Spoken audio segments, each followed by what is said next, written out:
watching the Netflix show The Watcher, which is yet another show from Ryan Murphy, who obviously recently did the Jeffrey Dahmer show with Evan Peters, which has been a massive hit for Netflix.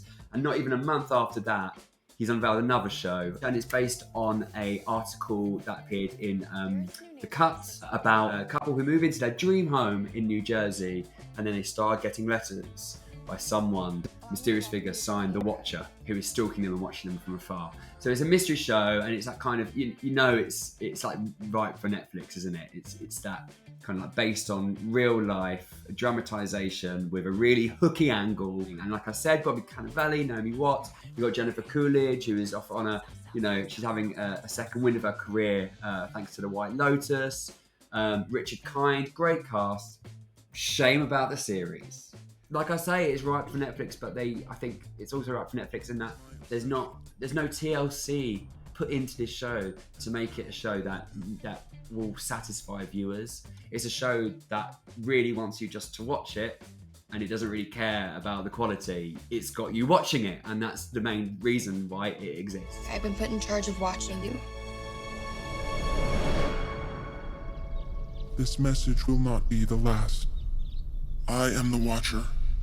Ryan Murphy just wants to churn out these shows. You look at other showrunners who take their time, and I know I talk about Lost a lot, but Damon Lindelof is a good example of this, because he's released 3 shows over the space of 20 years, and they are all brilliant and critically acclaimed, Leftovers and Watchmen being the other 2. Whereas Ryan Murphy, there's 2 in a month. He's got his mitts on all these projects, and I think he's not really looking at the end game in terms of quality. He's not looking at leaving behind a body of work that's going to be well respected. And I find that quite soulless myself. And I think The Watcher, everyone there, Bobby Cannavale and Naomi Watts included, who are decent actors when they're in good things. But here, they're just kind of counting down the hours until they, finish their time on the show and they can clock the Netflix check. So it's harsh, but it's true.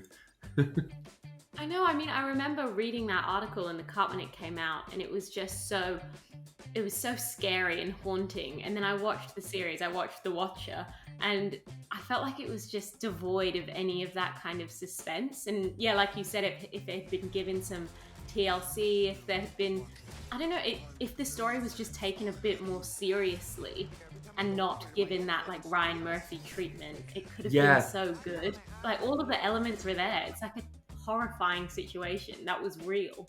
But yeah, that's a shame. Don't muck with it was pretty much job done already, and then that they botched it is testament to the fact that Ryan Murphy does American Horror Story stuff as well.